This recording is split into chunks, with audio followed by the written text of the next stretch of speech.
We're about halfway through training camp, and Spencer and I have heard a lot of things about the Cavs. We've also gotten to see the Cavs play in a preseason game now, so we're going to talk about the latest with this Cleveland Cavaliers team, including the starting lineup moving forward, Jaylon Tyson, Craig Porter Jr., Tyrese Proctor, all of that and so much more in today's edition of Locked On Cavs.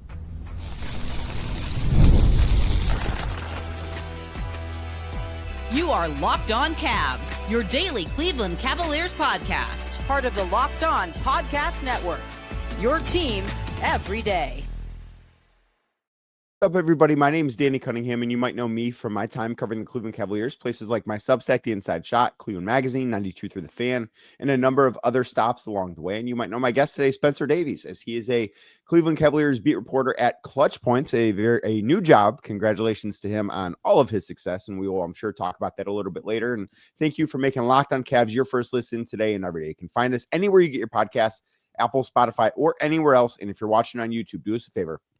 Hit that thumbs up button for us, click subscribe, and hit that notification bell so you don't miss the latest Locked On Cavs content, a proud part of the Locked On Podcast Network, your team every day. Spencer, I think it's fair to call this like the midway point in training camp, because I do think that you look at those 5 days leading up to opening night against the Knicks, like that's not really training camp anymore. That's just practice at that point.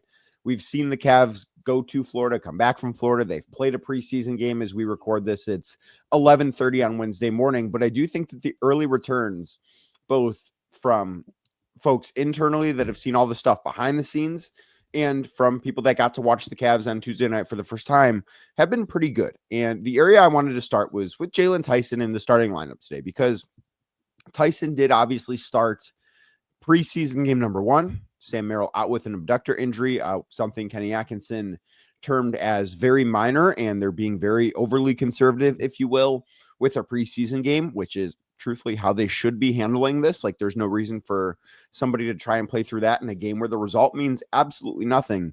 But I do have to say, I liked what I saw from Tyson in preseason game number 1. I did too, and people are going to look at 0 for 5 and say, right, he didn't make a shot. What's that about? But defensively, man, I think there's an athleticism that they can tap into that they just need to get under control. He plays a little reckless sometimes with his body, but that's something you're able to harness. I think him being able to get that weak side block to get the juices flowing a little bit, diving on the floor in a preseason game to try and save a possession and get the ball up the floor. I feel like the spacing is going to work out really nicely. And the playmaking part of this too, I feel like isn't talked about enough with Jaylon Tyson. He definitely has an NBA-ready body. I think that more of an opportunity here in year 2 is going to really help him get along and throw him into the fire, so to speak.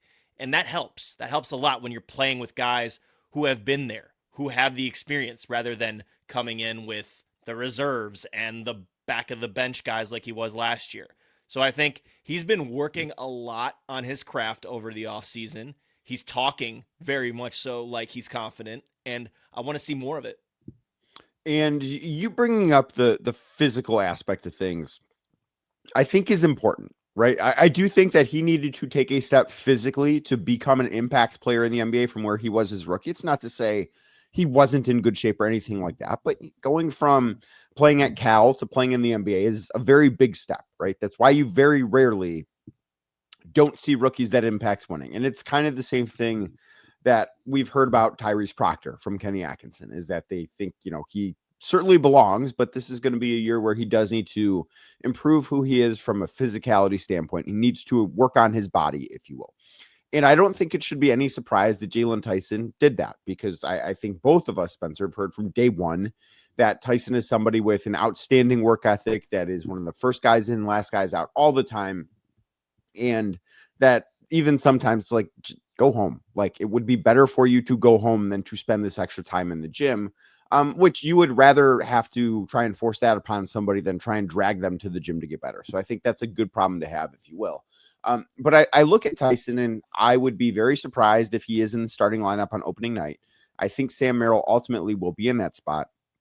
But on Tuesday night, I did really like seeing him play alongside the other starters, because, as you mentioned, last year, a lot of his minutes were in, I'm hesitant to call it garbage time. Like, I just think that's a disrespectful term. but a lot of his minutes came after the game had already been decided. Like the outcome was in hand. I'm And a that matter meant of he was fact with playing. that too. Yeah. Like, And that meant like he was not playing alongside your Donovan Mitchell and Darius Garland and Evan Mobley and Jared Allen. Like he was playing with other guys that were on a two-way contract, like maybe a Luke Travers, maybe Naquan Tomlin at the end of the year, Craig Porter Jr., guys that weren't necessarily also having an impact on winning. And I think for him, because of his skill set, he is somebody that I do think at his best can elevate others because he's got those playmaking chops. And I thought that was on display too on Tuesday night. But I don't know that he can like carry others, but I do think he does enough of the little things to help elevate others. And I think you saw that defensively, some of the blocks he had against Chicago, I was very impressed with some of the playmaking stuff. And the thing that I thought was the most important to me was because he has in basically every setting that he's been a good decision maker, but I don't know that he's been a quick decision maker. Like he doesn't often make bad decisions, but sometimes that good decision comes a second late. I thought on Tuesday night he made the right decisions on time, and for him to be an impact player this year, and he's going to get the chance, but I think that is one of the biggest keys he needs to have.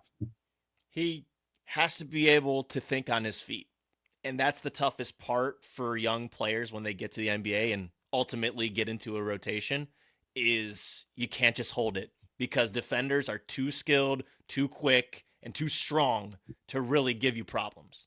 So I think the fact that he's already showing improvement in his jumper form helps that, right?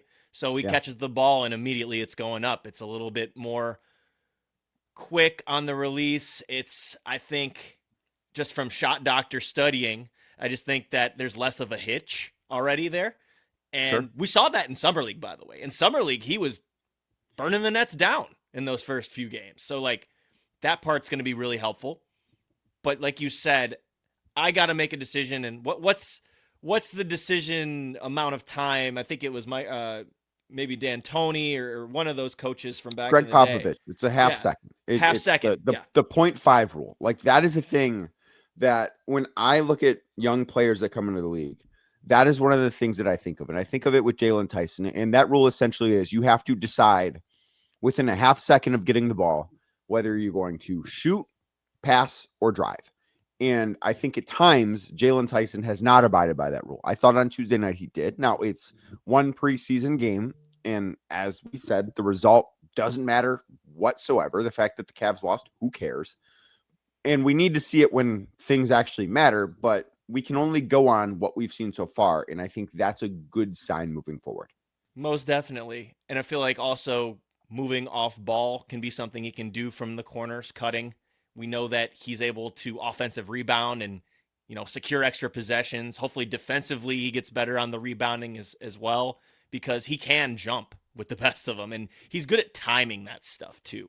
So there's a long way to go with Jaylon. I'm looking forward to seeing what his development looks like when he's playing with good players, rotational players, and he's gonna be a part of this. Kenny Atkinson's talked about it all training camp. Just got a gut feeling, and to me that signals X factor, and those guys are really important. And what his draft comp was coming out of college, Josh Hart, someone like a Caleb Martin, that is exactly what the Cavs can use, and definitely in droves too. I do think I think there's more than a gut feeling about Jaylon Tyson because I think it's a necessity. I look at this and say, Jaylon Tyson being good is, I think, very important for the Cavs' long-term stability. Like when you're in a position the Cavs are in, and I've said this 100 times, it feels like on the show, but when you have so many draft picks that you've sent out, when you are in the second apron, you just have a limited number of ways to improve your team.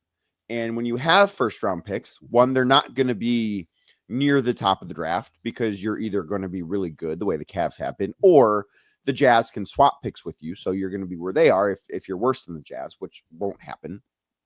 But they need to hit on that type of player. They need Jaylon Tyson to be good for their long-term stability. So I don't know that it's like the gut feeling so much as it's hey, we need you to come in and make an impact on this team, especially while Max Strus is out, especially while Darius Garland is out.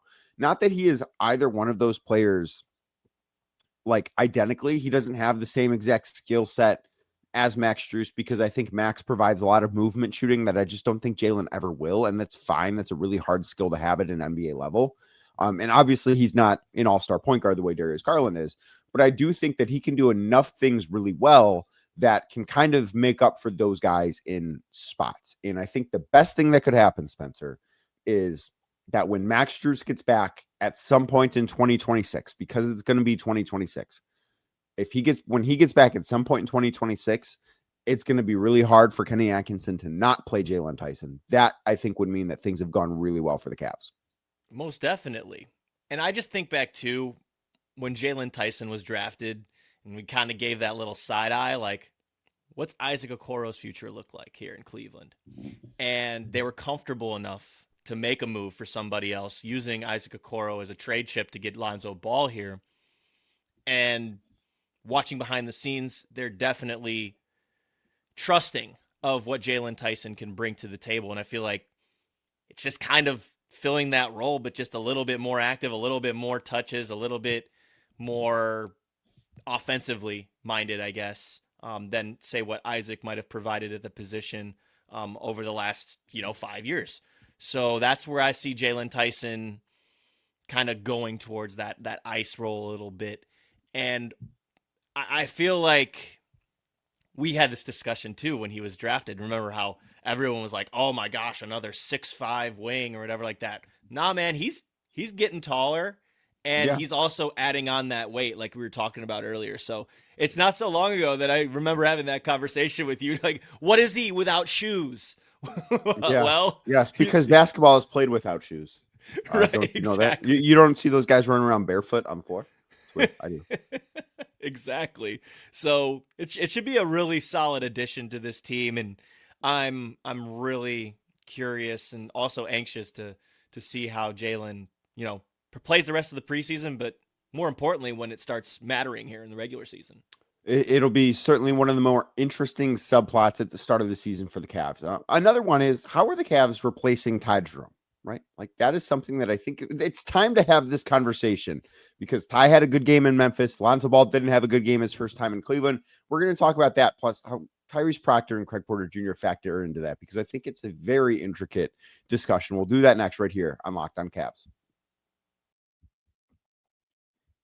But first, today's show brought to you by Quo. One of the tools that helps make a huge difference for business owners is Quo. You might know what I'm talking about here because it used to be called Open Phone. It's the same great business phone system that you've heard me talk about so many times before, just with a new name. And here's why it matters: because every missed call is money left on the table. When every customer conversation counts, you need a phone system that keeps you connected 24/7. Quo is the #1 business phone system that streamlines customer communications. It works right through an app on your phone or on your computer. So no more carrying two phones or having to rely on a landline. It's 2025. Get rid of the landline. Like, get with the times. Get Quo. Get rid of the landline, and you will finally be in business. Quo lets your team share one number and collaborate on calls and texts like a shared inbox so that no customer gets left behind. And their built-in AI agent's a total game changer because it can answer after-hours calls, capture leads, and keep businesses moving forward even when you're off the clock. So whether you're a solo operator juggling everything or part of a larger team, Quo makes it easy to stay responsive and professional. See why over 90,000, that is a lot, 90,000 businesses trust Quo. Get started for free and get 20% off your first 6 months at quo.com. That is QUO.com/LockedOnNBA. Again, QUO.com/LockedOnNBA. And if you've got existing numbers with another service, Quo will port them over at no extra charge. Quo, no missed calls, no missed customers.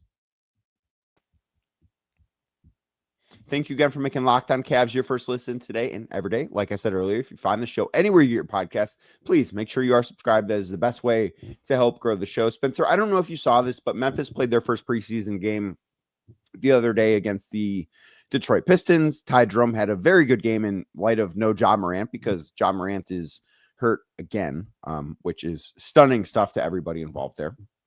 But Ty looks really good. And I saw a lot of people, and I understand that Twitter is not a real place, but I saw a lot of people on Twitter up in arms that the Cavs did not retain Ty Jerome. And Then Lonzo Ball goes out and I don't think looked that great in his first preseason game with the Cavs. Like I thought he kind of looked a step slow. His shot was short consistently, which I don't think is a big deal whatsoever moving forward. Like it's one preseason game. But it got me to thinking about how the Cavs are actually trying to replace Ty Jerome, because I really don't think Lonzo Ball is the guy that's trying to replace Ty Jerome. I actually think Lonzo Ball is a replacement for Karis LeVert, which maybe doesn't make quite as much sense because Karis LeVert was not on this team at the end of last year. But I look at what Craig Porter Jr. did, I look at what Tyrese Proctor did, and I almost wonder if the Cavs are trying to use a Moneyball term here, to replace Ty Jerome in the aggregate with two guys in CPJ and Tyrese Proctor. So like a platoon out in right field that the Guardians do, right? It's like, you know, in Moneyball, they were trying to replace Jason Giambi in the aggregate when the A's lost him to the mighty New York Yankees because they couldn't pay him. They were trying to replace what he did in the aggregate. And, you know, I don't expect Craig Porter Jr. to go out there and finish top 3 for 6th man of the year. I don't expect him to have that kind of a season. I think those are unfair expectations. I think he can play a role, but I look at this and say, you know, can they get enough from those guys to make it feel like, yeah, like they found enough here. They had Ty Jerome at home. Putting them all together and see what happens, right? So I think the playmaking piece you already got with Lonzo, right? That part of the equation is settled. We know how good he is at moving the ball up the floor, passing it to the next guy, being the hockey assister, all of that stuff. The IQ part of it, no worries there whatsoever. With the shooting, now that's another thing. We got to see if Lonzo is going to have that form that he had a couple years ago where he could knock those down. I don't know how many he's going to take per game because he is going to ultimately be the connector that Kenny wants him to be. And he'll be on the floor with guys like Larry Nance Jr. who do the same thing. So that's going to be, you know, great partnership. I'm sure. I'm, you know, positive that Lonzo's going to be on the floor with both Donovan Mitchell and Darius Garland, and it's going to be hopping around. Defensively, we know the chops that Lonzo has, and that's what does kind of make the Ty Jerome blow a little softer, right? So that's what you know you can do. But the absolute intermediate float range amazingness that Ty has, they do not have that anymore. So that little push shot that is impossible to defend, the slow step's gone, right? So I would call it impossible to defend. I think the Indiana Pacers did a good job of it in the playoffs. Like I wouldn't call it. I would not call it impossible to defend. Impossible to defend if you get by your defender. How about that? Like once you get that space and putting that shot over the top, they weren't blocking him. They just couldn't. Right. He just couldn't get by them. With Craig and Tyrese both, I'm sure that there's going to be a little bit of experimentation there. I loved how they played off of one another. Yeah. You know, when Lonzo's not playing on back-to-backs, I want to see that. I do. I want to see those two playing together, especially with DG and Max out. I want to see Tyrese get minutes earlier in the year with Craig Porter Jr. because they've been going at it all summer. They've been battling in the gym. Iron sharpens iron, as Tyrese put it. But Craig's shot looked beautiful yesterday. A lot of it self-created with a little bit of step backs. He went a perfect 5 of 5 from deep. You had Tyrese Proctor doing the same thing, but just with a little bit more twitch, a little bit more quickness on that step back. I think Craig's done the work to get into the gym and really get his wind up, get in shape. And Kenny said it yesterday. He was just like, man, he's done the work and it paid off. It's not that he wasn't in good condition before. Now he's just at that 90th percentile of conditioning. Right. And Craig agreed with him. He's like, I feel the best players in this league play their best when they're tired. And that's something that he's trying to work on. Tyrese Proctor, he's getting introduced to all this stuff. But he's played with really good guys at Duke. And all of those draft picks that you saw go off the board this past June, I think that the talent level is not going to be something that's hard to adjust to. It's more or less going to be the pace and the physicality more than the actual game itself. So those two, they did a heck of a job against Chicago. The starters really let them down at the beginning part of that third quarter, and Tyrese and Craig put the team on their backs and did a great job. And I mean a great job offensively. Defensively, we'll see, where they go. I mean, Tyrese is a little bit, bigger than Craig is as far as like height goes and with wingspan, but Craig was picking up 94. So that's another challenge they've put out to him. So those two should be fun. I also think Craig has better defensive instincts from what we've seen so far. And maybe that's an unfair thing to say this early on in the process, right? Like we've seen Tyrese play summer league games and we've seen him play one preseason game. So maybe it's unfair to judge that. But I just think that Craig, especially considering how active he's been throughout his career defensively, despite being a smaller player, I do think that he has better defensive instincts. And to me, Tyrese reminded me a little bit of Ty Jerome in that game on Tuesday night. And I think that I'm not expecting him to go out and be who Ty Jerome was last year, because again, that is a very unfair thing to expect. But he looked to me like stylistically that he has some of the things that Ty has, like that behind the back dribble at the top of the key, that sort of led into a mid-range jumper. That's something that we've seen from Ty. The way he was able to get to his spot, something we've seen from Ty, except I think Tyrese is capable of doing a little bit faster, right? Like Ty played at this funky pace that was really difficult to defend. And I don't know that Tyrese has that in him, but I do wonder if he could play a little bit faster, if that is something that could be taken advantage of, because I think the shot is going to be there. Like, I think that this guy is an NBA level shooter. Whether or not he is a good defender, I think is going to be something that we're not going to learn for a little bit, but it's something that if that answer is yes, and I don't know that it will be, but if that answer is yes, I think you'll feel really good about Tyrese Proctor. But I say all of that to say it is wildly unfair to expect a guy who was selected 49th overall in the draft to come in and make an impact on a team that basically brought everybody except for two guys back and won 64 games last year. Like, you don't see that happen in the NBA. You very rarely see first round picks that impact championship basketball. So to expect the number 49 overall pick to do that is very unfair. But in the same breath, we have to say he looked good in his first action with the Cavs. And, scoring, 14, 15 points in 12 minutes. That's not an easy feat to do. And you're a rookie and you're in there just looking like you belong. And that's the word that Kenny used this entire training camp so far, is that he looks like he belongs. And a vet told him that he looks like he belongs. That's a good sign. That's a good sign right away. We know that this guy has that back end first round talent. That was not a question. It was more or less they liked something that they saw in this kid. They got together with him and got the whole, promise together, and it worked out with them drafting where they did. Tyrese is a heck of a shooter. Like, I'd call him a dead-eye shooter already. He just looks like the release is so quick. Kenny was surprised by his self-creation, and that's something that he admitted that he hasn't seen until that in a game situation like it happened against Chicago. So, yeah, it's not fair to expect someone of that little experience to impact a championship team. However, when you have the opportunity and he gets in there and say he does do well when it's mattering and the regular season's, underway, then you have another just embarrassment of riches. And you said it, Ty Jerome, he has that deceleration. He has that offbeat type of feel. Tyrese is definitely quick twitch is like how I would call him. He probably has to add that part to his game to kind of confuse defenders. But right now, defenders don't really know his pace. So he has that to his advantage. They don't know what his dribble package is. So he has that to his advantage. They don't have tape.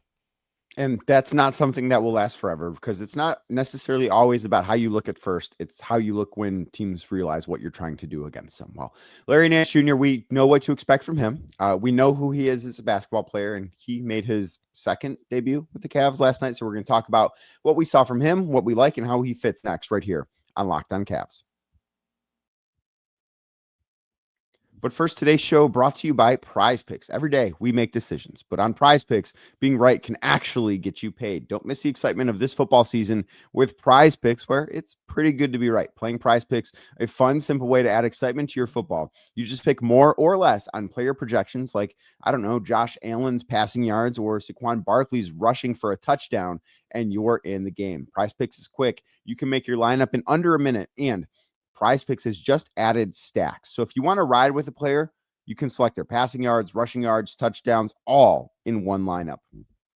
Also can be fun to follow what other players are doing in the app and copy their lineups with just one click, making it fun and easy. And the new injury reboot feature, yeah, you're going to want to hear about that, because if your player leaves early and doesn't return, it's not going to count against you. You're not going to be penalized because somebody got hurt. That would be such a bad way to go out. So download the Prize Picks app today and use code LOCKEDONNBA to get $50 in lineups after you play your first $5 lineup. Again, that is code LOCKEDONNBA, LOCKEDONNBA for $50 in lineup after your first $5 lineup. Prize Picks. Oh, it's good to be right.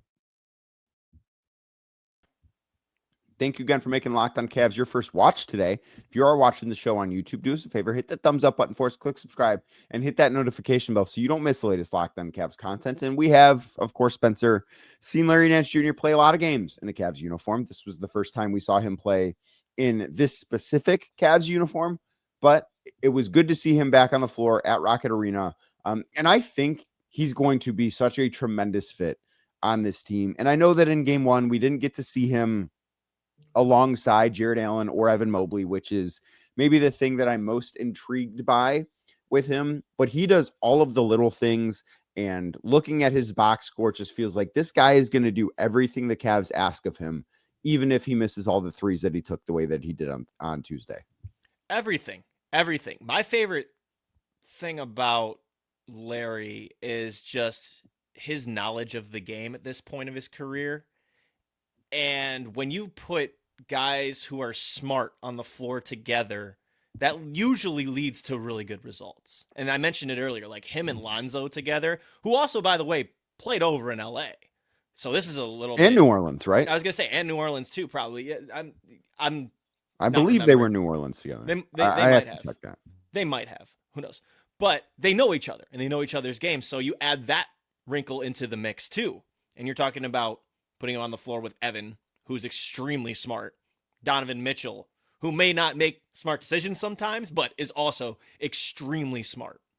I feel like that's an underrated piece of this. Before we even talk about any other of the skill sets, it's just about the knowledge of the game, thinking ahead, and his ability to pass to cutters, his DHO ability there at the top left wing that we saw a ton of action, just whether he's handing it off to a movement shooter like a Sam Merrill or a Max Strus down the line, or he's keeping it and then, looking to pull up with like one of those little push shots. We know he's stretching the floor now, so that's helpful. But the rebounding piece, defensively, his hands are so solid when it comes to anticipating, what passes are coming.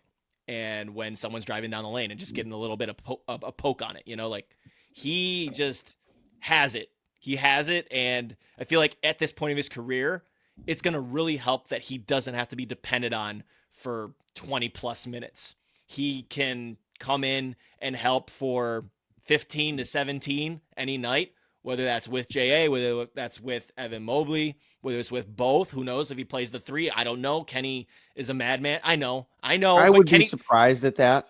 Kenny's a madman. That's all I'm saying. He has the tools and the mind to play whatever position that Kenny's going to put him in. And he's going to help other guys along while doing so. I think that if I had to bet, the majority of his minutes will come at the four. But and I would suspect that we're going to see him play alongside Jared Allen more than we see him play alongside of Evan Mobley. That's at least my early educated guess would be that. I would like to see him play alongside Evan, because I think that the Cavs being able to play 5-out lineups, because they can do that with Larry and Evan on the floor, while having two bigs is a very unique thing. Like there are not many teams in the NBA that can just pull that out and say, hey, we're going to play two bigs, but we're also going to have five guys on the floor that are respectable 3-point shooters. Dre Jr. and Ev. Why not? I think that could be a very fun wrinkle. I think that could be a really, really fun wrinkle. So I look at this and say he should be, and will be a very, very big piece. And for the record, Lonzo and him did not play together in New Orleans. They missed each other by a couple of years there. So they do have that experience together playing in LA, which was a long time ago. And I think both guys are very different players than they were back then. Certainly expectations for both guys are different now than they were back then. But I look at him and I just think he's going to be a very big asset to what the Cavs want to do. What did you make of him saying that this is the most talented team he's been part of? Because he was on a team in Cleveland that went to the finals that had some LeBron guy on it. You can have the most talent on a team. I feel like that's a term that's used broadly, but talent doesn't always equal winning in championships. So that's, I feel like, something that he'll challenge them on. And I feel like some of those veterans in the locker room are going to challenge this team as we go forward. We know Max Strus is really hard on the squad. Donovan Mitchell's taking a no-nonsense approach. They're still themselves, but it's go time. And I feel like having those types of voices in the locker room, Thomas Bryant, who's been to multiple finals, having that voice in there is going to really help. So I think that he's being real. He thinks it's like one of the most talented or the most talented team that he's been on, but that doesn't always translate into gold. So we're going to see what they're made of. But like I said, I think Larry just being there as almost like a player coach, as someone that can be reliable and dependent if you do need him in a starting pinch or something like that. Say Evan or Jarrett goes down, or Jarrett, as we have learned this training camp, probably isn't going to play all 82 by design. Should not. He should not. I think that was something that hurt him last year. Yeah, exactly. By design is probably not going to play all 82. So Larry's going to need to step into that role. And maybe he will need to play the occasional 25 to 30 minutes or something like that. Who knows? He's still young enough. I know he's not the youngest guy, but he's still young enough to do that. And granted, he stays healthy. This is exactly why they brought him here. And the depth that they have in the big man room, like seeing him together with Dean Wade was cool, in that preseason game. And they had that big lineup they were playing there. And I know that they're not going to do hockey substitutions, 5-on-5 different lines. They're going to mix things up, but just looking at the first returns, looks like he's comfortable. It looks like he's going to have a good eye for the guys off ball, and he's going to eventually get those threes to drop. He will get the threes to drop it. And to get back to his comments about this being the most talented team, obviously that team had LeBron, and like there's no comparison to LeBron at any point in his career, and particularly that year in that postseason run, what he did. No comparison to anybody else in the league right now. But if you look at that Cavs roster, 2 through 15, and compare it to this Cavs roster, 2 through 14, I do think that this Cavs team, 2 through 14, is more talented. It's just that one had the greatest basketball player of all time on it, and this one doesn't. Like Donovan Mitchell, not in the same stratosphere as LeBron. So I think that the point of those comments was more so, yeah, like that group had LeBron, but outside of that, I do think that team was pretty flawed and left a lot to be desired. And I think that this team has a lot more depth of its talent, if that makes sense. Interesting interpretation. And that goes back to a conversation that a lot of people had on Media Day. And I think Jared Allen put it really well.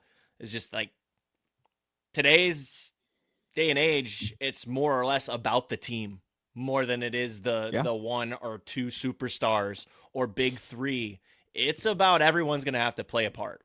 And that's what the Cavs have established with this building. Yes, they have their core four, as they call them, but they have also surrounded that core four with guys who can play and who can't be played off the floor.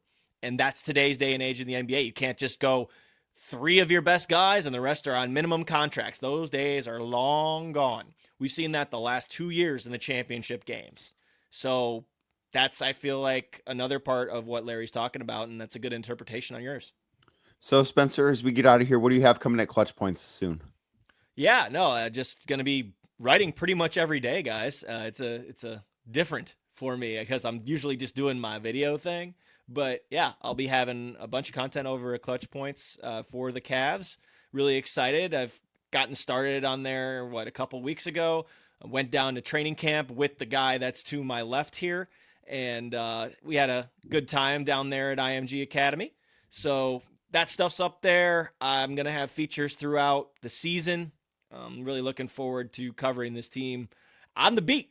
On the beat. I know that I've been around this squad for 11, 12 years, but actually doing the beat writing part of it is something that I have not done in a long time. So I'm looking forward to getting back on that.